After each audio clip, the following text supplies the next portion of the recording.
This is Christian Gomez for the New American Magazine, and continuing this week's coverage on the COP30 down in Brazil, we have with us senior editor and vice president of the New American Magazine, Alex Newman. Alex, thank you for joining us, and also contributor for the New American, Andrew Muller. Andrew, thank you both gentlemen for joining us today. Thank you, Christian. Great to be here. Thank you, Christian. So today, the Brazilian government, which is hosting the COP30, of course, they unveiled a 9-page draft called the Global Mutirão document. Have either of you had a chance to review what they're proposing in there? And if so, what is in it? Well, right now, Christian, there's a lot of different options in the text. So it's not really a proper first draft where they say, this is what we want. Now we got to hammer out the details. There's broad differences in there in terms of where they're going to go.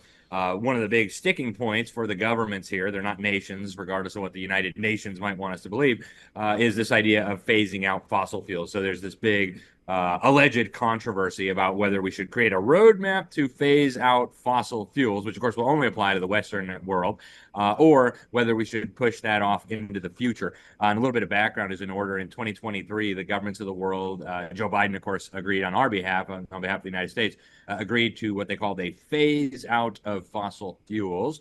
And at that same summit, the Chi-Coms, the Communist Chinese, and the Arabs were literally making oil deals. It came out in fake media. BBC even was reporting on this. So that's one of the sticking points now. And another one of the big elements of this draft that they've released, so-called, is indigenous peoples. They're using indigenous peoples here as a prop. They're bringing in a bunch of Indians from the Amazon rainforest with their Indian outfits, the feathered headdresses and the war paint, and using them as props. And they've got a few of them really well trained to talk about carbon emissions and sustainable development. It's kind of a pathetic spectacle. So they got a few more days of negotiations, but those are some of the key things. And of course, the money redistribution. Do we transfer $1.3 trillion a year, which is what some of the poorer dictatorships are demanding, which is what they agreed to last year in Azerbaijan? Or do we work our way up to that by 2030, 2035? So these are the fake controversies, the fake disagreements that are happening here at the moment. And I'll add one thing to that, too. Some of the natives we've talked to quite a few, many of which, are, as Alex said, are very trained in the UN speak and the sustainable talk. However, not all of them are like that. Actually, one we talked to outside of the event who was selling all these little pieces of wooden whistles and crafts that he had made was actually very reasonable. He was just saying that he wanted people to not throw trash in the river, that he wanted clean waters, and that he was just hoping that people would be educated and responsible to not pollute. Of course, who would disagree with that? But there is a lot of tokenization, I like to say that word, because I think it aptly applies to this scenario here at the UN, where many of these natives, they're not given time to speak. They're not having, all these events in official capacities before all the delegates. They're just put out in the hallways, put out by the entrances, given all these little whistles, little sticks, and they're just tokenized by the UN. It's kind of like almost a petting zoo or some sort of an exhibit for the people who come in their little, say suit and ties, but this is actually the COP of no ties they've announced since it's so hot. That's why we're dressed like this. It's boiling down here.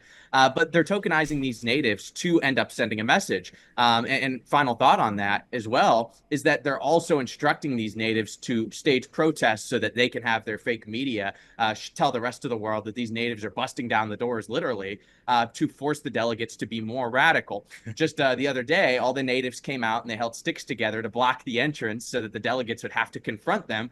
But the irony is that there were armed guards all alongside of them with tear gas, shotguns, rifles, every weapon you can imagine, batons. And there's no way that these Indians would be able to actually stage some sort of a barricade like that. So unfortunately, we're seeing the left do and the radical progressives do what they accuse us of doing, right? They say we're the racists, we're the fascists, we're the people who tokenize individuals. And actually, the opposite is true. They're the ones using these people to push their agenda, which ultimately is very sad. It almost sounds like fascist Italy's invasion of Ethiopia in World War II. You have a professional military force standing up against natives with spears and sticks. But regarding what you just mentioned, was that demonstration? Would you say that those were paid protesters, or were those legitimate natives who have, were those natives with legitimate grievances and concerns? I think a lot of the natives here do have genuine concerns about, clean water and clean air. I mean, they say that. However, some of the ones that are stationed outside have swipe payment processing systems that are highly advanced and intelligent, and yet they're wearing straw skirts and blowing whistles out of their noses. So who's giving them all this advanced technology to be able to sell whistles and little carved animals? And then also, all these natives are coming in here into this heart of this industrious city, and they're in the middle of this whole climate area. Like, how would they get around if they didn't have people sponsoring them and getting them here? And then as far as the security is concerned, there's no way these guys busted into this cop. There's no way they made it through the security. I mean, we have to go through body scanners. We have to get wanded. We have to go through barricades of armed Brazilian police. There are tanks, helicopters flying overhead. There's no way that these natives just organically came out of the woods, came out with their payment processing systems and decided, let's protest the environment and also sell some whistles while we're at it. No way that happened organically. Yeah, what's going on here with the natives, Christian, is and we talked to several natives who they actually told us that these Western NGOs came and picked them. They did like tryouts, I guess. Yes. And we talked to a few ladies yesterday. We'll be. I had to translate for them because none of them speak English. But they were telling us they had these big tryouts where thousands of native girls were interviewed and went through this process.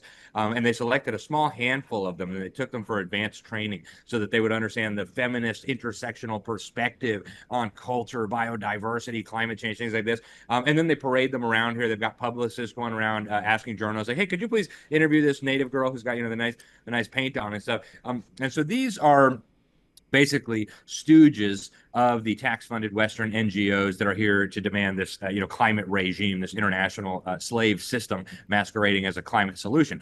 But I lived in Brazil for 4 years, and I actually studied what was happening in Brazil, and I've continued to study what's happening in Brazil. And there's been basically a perpetual conflict since Europeans arrived here 500 years ago between the tribes in the Amazon and the advance of civilization. So they have a whole agency here called FUNAI. It's the Federal Indian Agency, and they have taken a policy where the Indians who haven't yet been reached by civilization, they're supposed to stay there like zoo animals.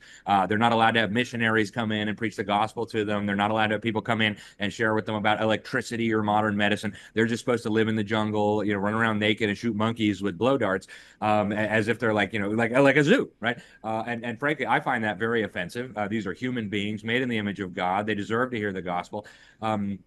But there are, pressures, right? For centuries in Brazil, there's been these conflicts between the natives that live in the jungles and the advance of ranches, the advance of mining, the advance of illegal logging. And so there are, of course, genuine concerns that the natives have here.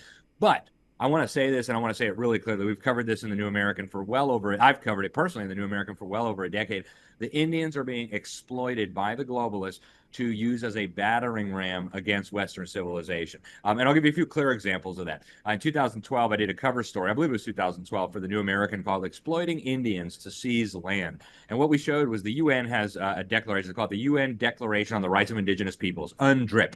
And this is basically holding that all governments have an obligation to return any land that was ever used by an Indian ever throughout human history. They walked through there, they buried a dead guy there, they hunted a monkey there. That land needs to be returned to those Indians, and all the civilization needs to be wiped off from there. So that's being used in the United States, not right now thanks to Trump, but of course they'll get back to it when they can. Obama was a big advocate of this foolishness. They actually said we needed to give back Mount Rushmore, the UN Special Rapporteur on the rights of Indigenous people. In Canada, a Canadian court just handed over a huge swath of developed land full of Canadian citizens to an Indian tribe under the guise of enforcing these provisions. And here in Brazil, in 2013, I did a major article. We actually broke the story. Nobody in the United States had covered this. I only knew of it because my contacts in Brazil made me aware of it. But the Brazilian government had decided that they were going to remove entire villages from the map. I mean, they took hundreds of thousands of hectares of the most productive farmland in the world with relatively poor people living there. And they went in with federal troops wearing UN insignia, and they ordered these villagers at gunpoint to break down their houses, load up all their stuff in trucks, and go live under a bridge. And they actually said they were doing this to give the land back to the Xavante Indian tribe, Xavante with an X. Well, I actually talked to the Xavante leaders, and they said the Brazilian government is totally lying. This is not our land. We're Indians of the Floresta. We're jungle Indians, not Indians of the Cerrado, these grasslands where these villages were being wiped off the map. And that is one of the ways that they're exploiting these Indians to try to demolish the institutions that Christian Western civilization has built up over the last 2,000 years. And so, yes, the Indians have genuine concerns. Yes, they're upset about their lands being invaded by criminals and things. And who can blame them for that? But these Indians that are parading around here lecturing us about our carbon budgets and sustainable development, these guys were plucked out of the forest by taxpayer-funded, Rockefeller-funded, Soros-funded NGOs, trained, given a series of talking points, paid for their services, and now they're being used as props to blackmail and terrorize people around the world. Have the Indians and natives, indigenous individuals that you've spoken with, have they expressed any concern or disappointment or dissatisfaction with the fact that the United Nations, or the Brazilian government rather, bulldozed through the Amazon to create the roads leading to the conference? Is that come up at all during this past week? You're not allowed to talk about that, Christian. It doesn't exist. It didn't happen. Memory hole. Sorry. No, seriously, you can't find it on Google Maps. Because what happened was there's tons of traffic here, and in defense of trying to build a new road, the traffic here is atrocious. I mean, we've been sitting in Ubers, and it takes us 45 minutes to go 5 miles. Yeah, it's quite ridiculous. So their idea was, hey, we're going to bulldoze this, and we're going to make a nice 4-lane highway so people can get to and from the conference. In typical Brazilian fashion, it didn't get finished. And so now they've got military police out there. They've got people ready to shoot down the drones so that nobody can get footage of it. We're going to try to get out there and see it, but it's a very touchy subject, and you're not supposed to talk about it. So we'll see if we can get some footage. We've been told that the police are not allowing anybody near it, but we'll try. Wow, that seems like a really big story. So hopefully you'll get an update on that, or maybe even an image or two that you're not supposed to get. But we'll see. We'll see what happens. And of course, we'll pray for your safety as you attempt to do that.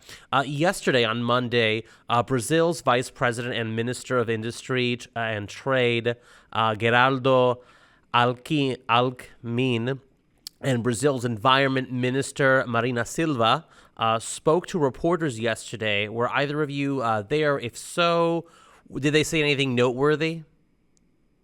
We've been here the whole time. Our colleague, Debbie, who's not with us right now, but she was actually in that press conference. Andrew and I were doing something different. But it's the same old story. I actually interviewed Marina Silva the last time I was in Brazil covering a UN summit. She's a very nice lady. She claims to be an evangelical Christian. I have no reason to doubt her sincerity, but she truly has drunk the Kool-Aid on this global warming idea. Alckmin, the vice president, is an actual commie. Him and his buddy Lula da Silva, Luiz Inácio Lula da Silva, the president, know full well that this is an effort to advance the cause of global tyranny, deindustrialize the Western world, build a multipolar world order. And so it's the same rhetoric that you hear from these people, unfortunately, including from Marina da Silva. We've got to save the world. We've got to get a tougher text. We need all the governments of the world to come together. We're running out of time to save the planet. It's essentially the same spiel that we get every year. And as we get closer to the end, we're going to be hearing a lot more of that same kind of rhetoric.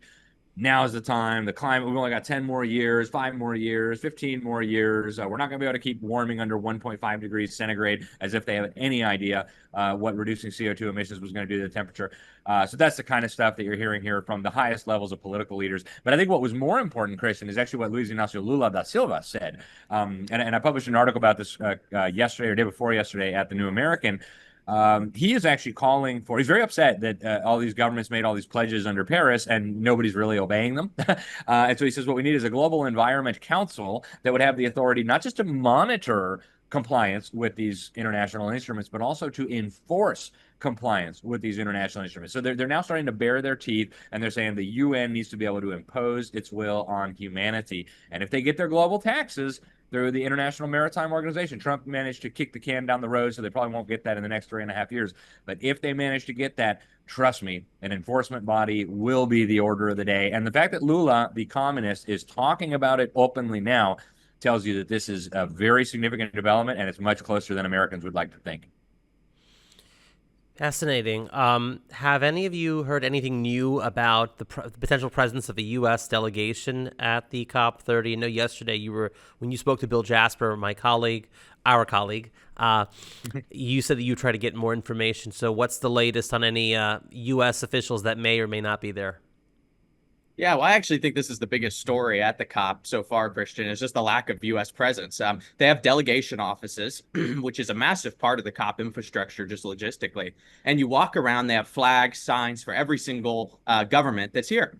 And typically, the United States has a very prominent role there, but they're nowhere to be found. We went around, we asked the Canadians, we asked the Chinese, we asked the Australians, we asked everybody we could talk to. Where's the U.S.? Point us in the direction. Is there somebody, anybody? And they all said no. One person told us, I think it was the Brits, perhaps I think it was. They said, well, I think Trump sent maybe 4 super low level delegates, but there's no office. I'd read in an article that he sent a very skeleton crew of 3 to 4 people just to monitor the situation. But those people have nowhere to be found. They're not identifiable. They're not on any sort of agenda item or document. And there's no U.S. presence at all. So this is a big element of the COP. Also, I think it also accounts for the size of this event. It was supposed to be the COP of all COPs, the COP of truth, the 30th COP. It was going to be such a big one. They said over 100,000 people. I would reckon there's less than 50,000 people here. And I would say that's because of the lack of U.S. involvement and funding, ultimately.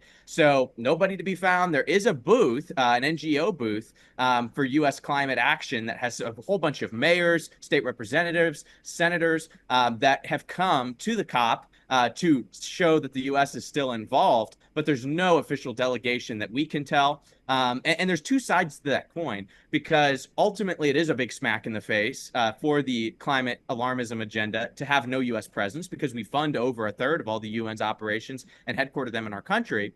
But also the other side is that what everyone's saying here is, well, the U.S. isn't here, so we'll just go on without them. We'll press forward without them. We'll do exactly what they don't want us to do. Kind of this defiant dad's away, so I'm going to rule the roost while he's gone mentality. So ultimately, we're still seeing no U.S. involvement. We did reach out to the State Department and ask them for clarity on that, but so far, nobody. Yeah, and I'll add to that, Christian, we do have a lot of Americans here, primarily activists, NGOs, a lot of them funded formerly by USAID and things like that. And of course, a lot of them funded by the globalist establishment, the Soroses of the world. Some of them funded, ironically, as we've been reporting for years, by the Kremlin. They had, for a long time, a shell company in Bermuda called Klein Limited that they were using to funnel Russian money into a thing called the Sea Change Foundation, which was then distributing all this Russian oil money to U.S. activist organizations that were demanding the destruction of the American energy industry. True story, by the way. We've been covering this for years. But there's a really interesting question here, right? Because one of the things that we have heard from people is, hey, whatever we agree to now, without the Trump administration here to refuse the consent to it, will have to be enforced by the next U.S. president when they get back involved. So right now, a little bit of background, and I know it sounds nerdy and wonky to people, but I think it's important to understand the underlying international mechanism that all of this is based on. It's called the UN Framework Convention on Climate Change. This was adopted back in 1992, and that was an actual treaty. They say it was adopted and ratified by the U.S. Senate. There's some, I think, legitimate questions about whether that's true, but it is an official treaty. And all of the subsequent agreements, the COP, every year the COP comes up with a new agreement, and they treat that as just an appendage to that original UN climate treaty. So what Trump has done with his executive order on January 20th of 2025 was get us out of all those subsequent agreements. So each year they come up with this agreement. Trump has basically repudiated all of those, including the Paris Accord, but he hasn't gotten us out of the underlying UN Framework Convention on Climate Change. And so the argument, and I spoke with Mark Morano about this just a few days ago. He's often considered the #1 climate skeptic in the world.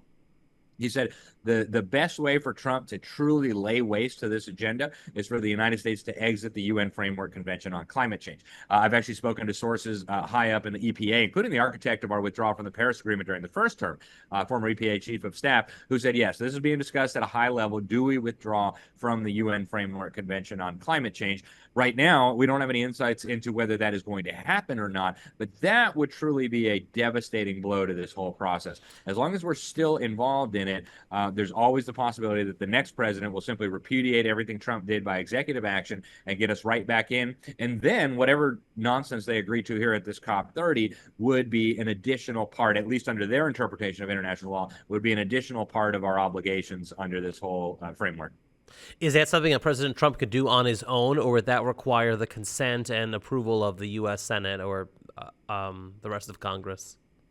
So I'm not a lawyer, but all of the people that I have talked to about, and to be clear, the climate alarmists do not want to talk to us, right? As soon as they find out we're from the New American, they run and I have a meeting, sorry. So we're just hearing from sane people who don't mind talking. We're not hearing really a lot from the climate alarmists, except when we sit in on their meetings and overhear their conversations.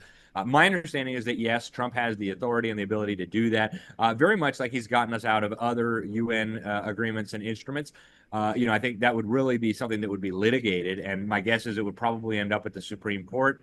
With a conservative majority, they may say, yeah, Trump can go ahead and do that. We'll have to see. Because if the president can just withdraw us from those frameworks and agreements, there's always the thought of, well, couldn't the next president, Lord forbid, a Kamala Harris or Gavin Newsom just say, well, we're back in it? The same way Trump got us out, I'll just get us back in through an executive order. So there's always well, the Heritage that Foundation concern. did agree. The Heritage Foundation did address that. I believe it was the Heritage Foundation that said, we need to start rethinking this. We can't just have President Trump get us out and then have the next president. And I've talked to members of Congress about this. We can't just have Trump get us out and then the next president get us right back in. Their argument was, if we withdraw from something, and UNESCO, I think, was the context that this was in. Trump withdrew us from UNESCO, and then Joe Biden just got us right back in. And so what these legal analysts were saying is, no, we got to end that system. If we withdraw, getting back involved is going to require, at the very least, a majority vote in Congress. But there's another important legal issue here, too, Christian, that I think needs to be brought up, and that is the issue of the authority of treaties. Yes, the president has the authority to enter into treaties, and they are ratified if the Senate, through two-thirds vote, approves and ratifies it. But the treaty power is not unlimited. Thomas Jefferson wrote about this in the early 1800s in a letter to a U.S. senator. He said the treaty power is not boundless. If it is, we don't have a constitution. The Supreme Court in 1957 in Reed versus Cobert said, no, the federal government cannot grant itself new powers by ratifying a treaty. If they want new powers, they have to go through the amendment process, and they have to amend the Constitution. Imagine how silly it would be to have a constitution, but then say, if they sign a treaty that says the federal government now has the power to silence your free speech, then the federal government has the power to silence your free speech. It's self-evidently ludicrous. And so we need to get back to an understanding as Americans that treaties are important, they're constitutional, but to be constitutional, they must be made, as Article 6 says, in pursuance thereof. They need to be constitutional. They can't just usurp new powers by coming to the dictators club and signing some goofy instrument. Speaking of UNESCO, how involved is the UN Educational, Scientific, and Cultural Organization at this year's COP? Have they made a presence there? Are they doubling down on their efforts to indoctrinate students and children around the world? They absolutely are, Christian. I did a big article about this for Freedom Project. We're going to cross-post it over at the New American very soon. It's actually one of the essential elements, and that's what they're all saying. One of the essential elements of climate solutions, so-called, is to educate the next generation, not just to understand climate, this is how they say it, not just to understand climate change, but to take action. So they're openly saying, we're going to turn your children into activists. Now, UNESCO had a very important summit here a few days ago. It was in partnership with the Ministry of Education of Brazil and also the OECD, the Organization for Economic Cooperation and Development, a very powerful group. And one of the big discussions, they actually agreed to this originally last year in Azerbaijan with help from the Islamo-Marxist dictatorship there, that they're going to be adding climate literacy into the international standardized assessments, what they call the PISA tests. And so their plan is every government in the world is going to have to brainwash the children on this climate nonsense, or they're going to look really stupid in international rankings. They say, wow, American kids are the dumbest in the world. Why? Because they got a low score on PISA because they didn't have climate literacy. So they're building the pressure.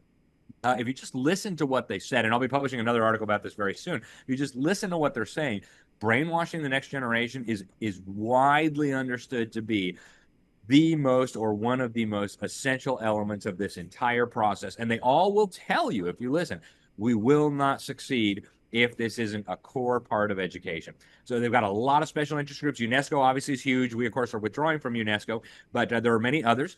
Education International, which is a union of teachers unions. So teachers unions from around the world, including American teachers unions, have joined forces.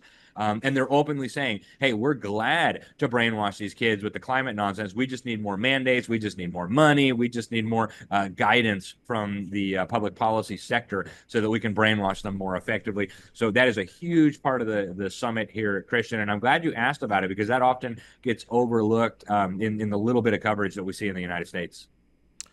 Does the lack of official U.S. delegation presence in any way dampen the efforts of the UN? Because as you've discussed even yesterday with Bill Jasper, they're going to be denied that UN consensus, right? They always love to tout how they have a consensus, and without the U.S. there to consent, well, they can't have the consensus from the U.S. So is that in any way undermining or dampening the spirits of the UN officials? That sort of like, what's the point? Or are they softening the more totalitarian aspects, knowing, well, we can't push too hard because we don't have the kind of support we would get, say, if Kamala Harris or Gavin Newsom were in the White House? They're really doubling down, Christian. And here's an important thing to understand. When they say consensus, all they mean is nobody objected. So if the Trump administration doesn't have a delegation here to say, we object, you must not pass this thing, they're going to say, it passed by consensus. It's now part of international law, which, again, under our constitutional system, that's a total fraud. But if I were Trump, I would have sent a large delegation here to troll this thing. I would have put my delegate up, or maybe deputized Mark Morano or something, put him up on the stage in the plenary session and say, this is the biggest con job in the history of humanity, as he told the governments of the world assembled at the UN General Assembly. And so they're going to pass this by consensus. I can guarantee. I mean, I can't see the future, but I've been to enough of these that I know how this is going to work. They'll negotiate probably well past the deadline. They'll get to the end and they'll say, does anybody have any objections to this marvelous text? And they'll iron out the last few things. Oh, well, we think the comma should be moved over here. We think the word very should be removed from the text. And then at the end of the summit, there'll be no objections. And they'll say, voila, this agreement is now passed. It is now binding on humanity. Get busy, slaves, start cutting CO2 emissions. And then when you combine that with the ruling from the International Court of Justice, they're treating this as if it is binding on all governments around the world. One thing I found interesting, Christian, that I'll add is, I've only been to 2 COPs. This is my second one. But the emphasis from the U.S. crowd that is here on local engagement and usurping the United States federal government, which, of course, is more right-leaning right now. We actually went to an event last night that was sponsored by the Business Council for Sustainable Energy, Georgetown Climate Center, and the Climate Registry. And they had state representatives from the United States, local state officials that oversee ports, that oversee the Department of Energies for various states. And the one thing they said during the panel, 2-hour laborious panel, very boring. These people just talk forever and don't say anything. But one thing they said that stuck out was all politics is local. Now, that sounds like something we would say on the more conservative side, right? We say all politics is local. Well, now they're shifting to that. They're saying, you know what? Trump isn't going to push the climate stuff. We have 3 more years, maybe even more if J.D. Vance wins. So now we need to start focusing on the local levels. How can we get sustainable energy in all 50 states through state representatives, through infiltrating the energy departments, through working with businesses to make contracts and deals with the various states to go green? This is the kind of stuff they're talking about. So I would warn Americans to look into the way your state is handling energy and finance and sustainability. In Florida, where I live, there are tons of cities that are signed up as sustainable cities that are signing on to the Agenda 2030 and committing to go carbon-free, 0 carbon emissions by 2030. This is happening in your state. Yeah. And it's not just at the UNFCCC level or what the United States is doing with the Paris Agreement or any of this stuff. It has to do with that, of course, and that matters. And we need to focus on ultimately getting the U.S. out of the UN rather than just trying to get in and out of all these sub-organizations. We need to defund act. That's what we need. But we also need to make sure that all of our local jurisdictions are also committing to climate realism in a conservative sense of, yes, we're going to use fossil fuels. Yes, we're going to use coal. We're going to use gas. We're not going to use solar. We're not going to use wind. We're not going to buy into all of that nonsense. We're not going to cut carbon. That needs to be a focus on the local level, because what we're seeing here at this COP, the COP of truth, they're calling it, is that subversion is the next step to subvert Trump's administration. And I want to add also, Christian, there are even representatives from conservative states here. On this panel that Andrew mentioned yesterday. They had the deputy director of, I think, the environment in Tennessee. And she was bragging about how sustainable energy in Tennessee was and how they were moving in a carbon-free direction. And, personally, I think, we as people who believe in liberty, we just want the free market to be able to work. If oil or coal or natural gas is the most effective and it's not resulting in harmful externalities, then great, we should use that. We shouldn't be squandering taxpayer money on goofy so-called green energies that are really just wealth redistribution schemes. But people need to be aware that there's multiple organizations here, like the We Are Still In coalition, that represent or purport to represent state and local governments. They call them subnational governments. And that's really a big part of what's going on here when it comes to the United States. We'll be putting some interviews up at the New American. We did yesterday with Commissioner for the Port of Seattle, Sam Cho, whining about the lack of national regulation on ports. He's complaining that East Coast ports like Houston and in Georgia are not imposing all these sustainable development costs, and so they're out competing the the West Coast. We had a state representative from New Mexico talking about what are the things that need to happen at the state and national level. So that's a really, really big focus. And I would encourage people to realize that just because Trump is president and just because he's calling out this fraud does not mean that the United States is out of the woods yet. Far from it. These people figure they can wait out 3.5 years like they did last time, and they'll get right back to it the moment Trump is gone. Yeah, so that is a huge story, I would say, absolutely. Yes. That despite federal support from the White House, the local municipalities, states, even those with Republican conservative leading governments like Tennessee are still pushing ahead with this Green New Scam agenda. So we look forward to seeing those interviews and the reporting that you two are doing down there as it develops, as it comes out. Yesterday, you both mentioned that communist China is the star of the show when it comes to the COP30 this year. But have you seen any presence from China's neighbor and ally, the Russian Federation? Do they have any major displays there? Are they speaking and touting about their objectives with sustainability? Russia is here. The Russian government is here. Putin is not. Neither Putin nor Xi Jinping showed up, I think for strategic reasons. But the Russian government has been playing along with this fraud from the very beginning. And yes, they are major energy producers. They are major producers of oil and natural gas. But at the same time, they're playing along with this fiction that carbon dioxide is bad. But they understand, just like the communist Chinese understand, that they have no intention of weaning themselves off of reliable, affordable electricity. They understand that the scam is we're going to deindustrialize the West. We're going to shut down manufacturing and production across the Western world. And once they're so weak, once their governments are bankrupt, once they can no longer afford to protect themselves militarily, we can strike. So, this is a very serious national security concern. Christian, as well as we do, that Putin has managed to beguile large swaths of the conservative movement. And they think that he's on our side and that he's defending Western civilization because occasionally he'll say clever things like the West is run by satanic pedophiles and they're targeting children with LGBT propaganda. They don't realize that Putin and the Russian establishment remain very, very committed, first of all, to their no limits partnership with the CCP. And second of all, to the eventual destruction of what they call the unipolar world order.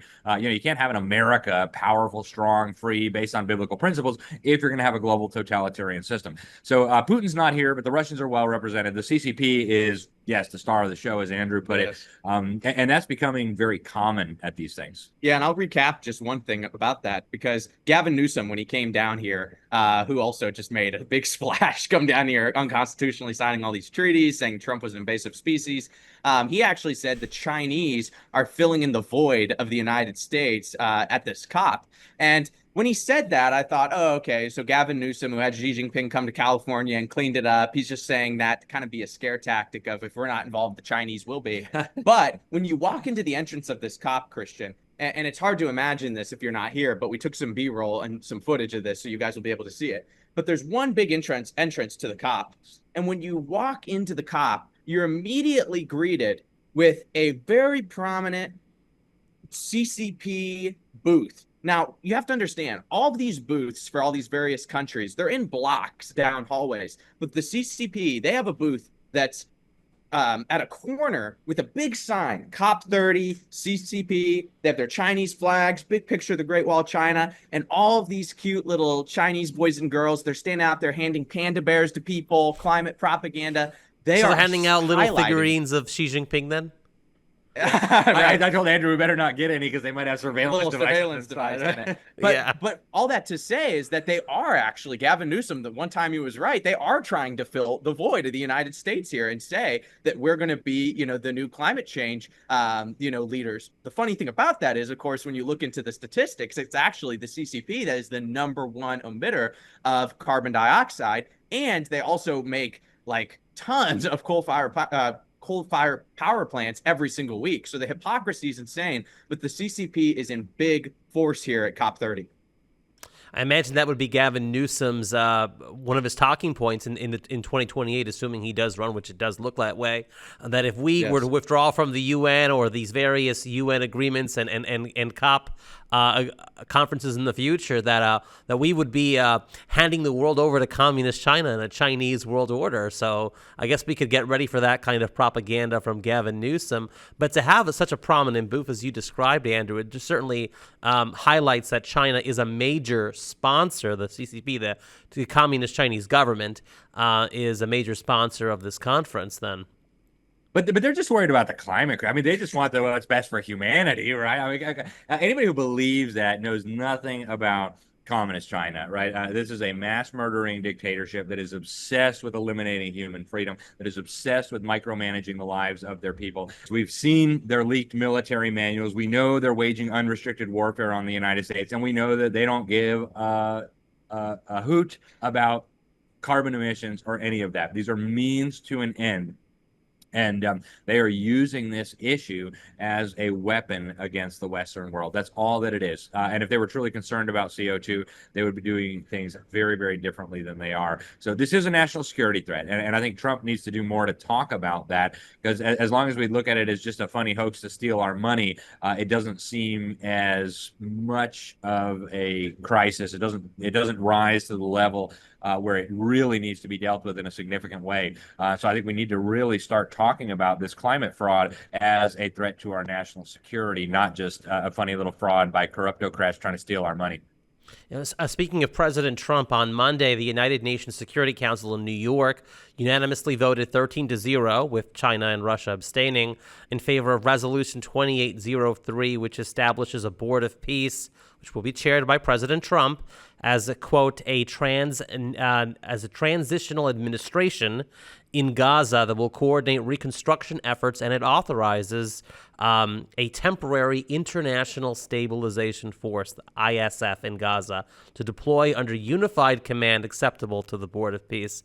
Now, President Trump on Truth Social was applauding this vote at the UN, called it an incredible vote, and said that it was a moment of true historic proportion. I'm curious if any of the UN delegation and representatives down there in Brazil has this come up? Are they mentioning this at all? What's been the reaction, if any, to that vote at the UN Security Council?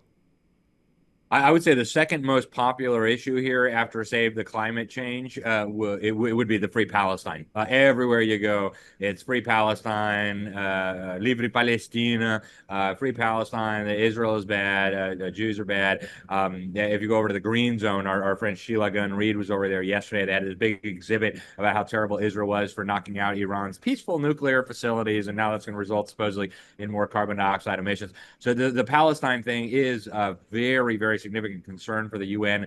The UN has now admitted the quote-unquote state of Palestine as a member to many different organizations, and in flagrant defiance, by the way, of the U.S. government. So what you're watching here through this issue is what the Council on Foreign Relations has been talking about for well over a decade, and that is the implosion, I would call it the controlled demolition of the old unipolar world order and the emergence of this multipolar world order.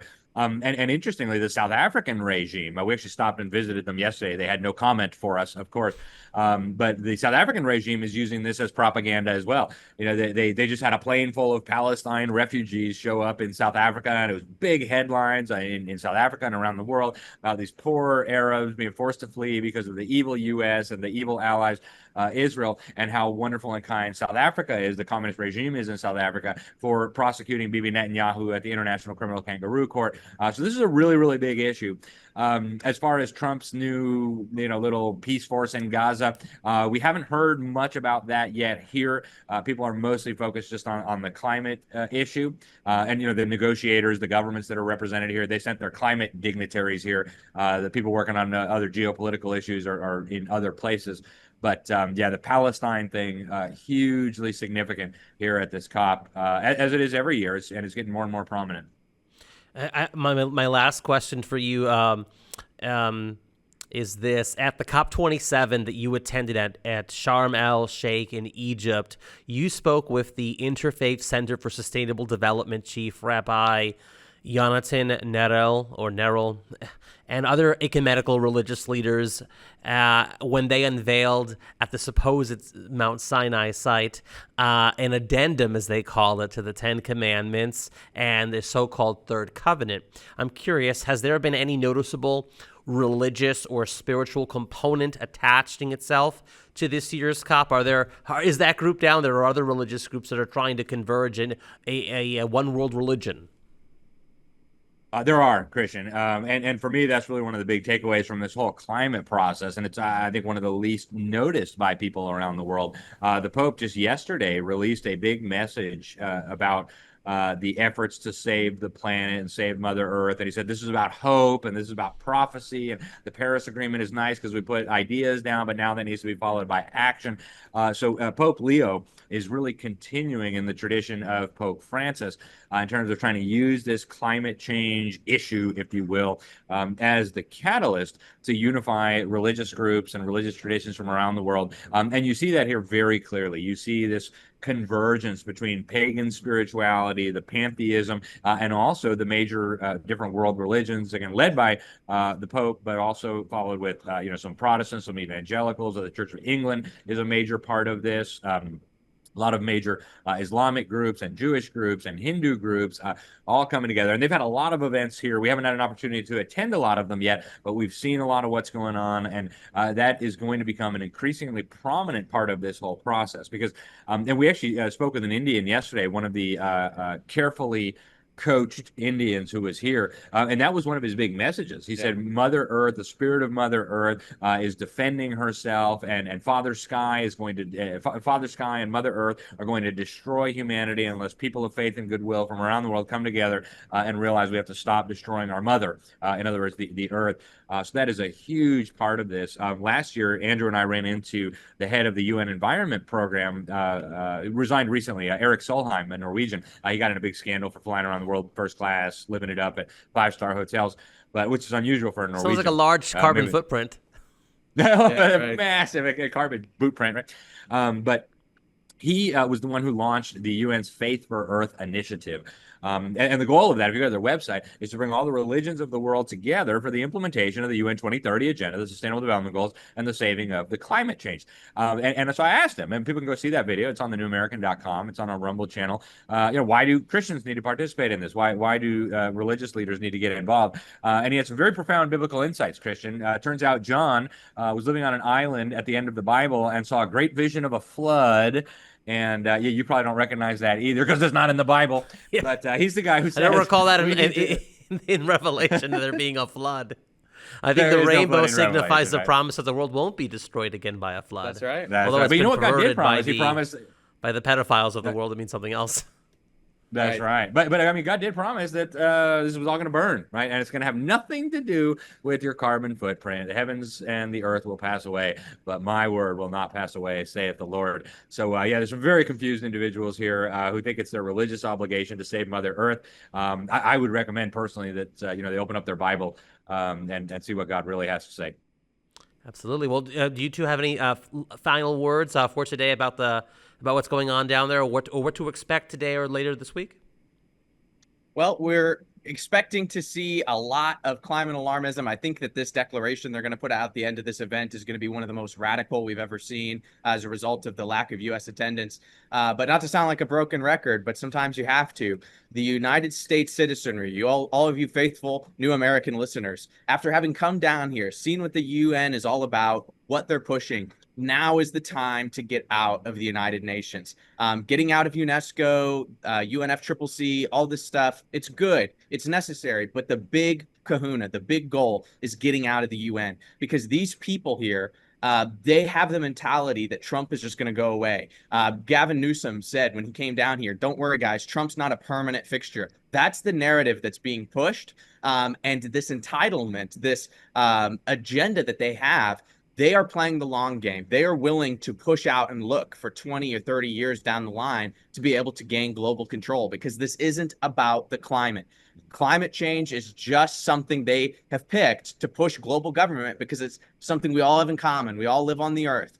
But that is what they're doing. Make no mistake. They want your children. They want your families. They want your faith. They want to destroy the United States of America as a sovereign nation. And that is the end goal. And the way to stop that, or at least severely disable it, is for the United States to have a full and swift withdrawal from the United Nations through passing the Defund Act, which was introduced by Chip Roy in the House and Mike Lee in the Senate. That is the objective. And that's what all the citizens in the United States need to hear, is call your representatives and force this, because unless and until that happens, this will continue and they will try to drag us down with it. Yeah, and I want to echo what Andrew just said, folks. Our readers at the New American, our viewers, are very well informed on these issues because we've been covering these ridiculous summits going back 30 years. But your average American is clueless. My guess would be most Americans don't even realize there is a UN climate summit going on right now, much less would they understand that their freedom, their children's freedom, their prosperity, their national sovereignty is facing mortal threat. And so you guys, our viewers, our listeners, we are so grateful for you. I just want to encourage you to get this information out to others. Send it to your state representative, send it to your state senator, send it to your congressman, go to your next local Republican Party meeting and get this on the map, because right now they're counting on the fact that Americans are not paying attention. I guarantee you will not find this kind of coverage from any other media outlet in the world. There's not one single other media outlet in the world that is providing the kind of coverage that the New American has been doing for 30 years. There's not one. There's a couple other skeptical outlets that show up. You know, our friends at Rebel were here, and, you know, yes, there's private jets. Yes, there's hypocrisy. Yes, there's a big carbon footprint. Yes, it's really stupid. But there's nobody else, and I mean nobody else besides the New American, that is really exposing what's going on here. Everything we have said is verifiable. Everything we have said here can be verified by anybody with a smartphone or with an internet connection. And so, folks, take this threat seriously. The climate fraud is the fundamental justification for the complete restructuring of the global economy, the complete smashing of national sovereignty, and ultimately the subversion even of our churches and our religious traditions. This is unacceptable. We must not sit back and allow this to happen. And folks, other than the good Americans listening to us right now, there's nobody.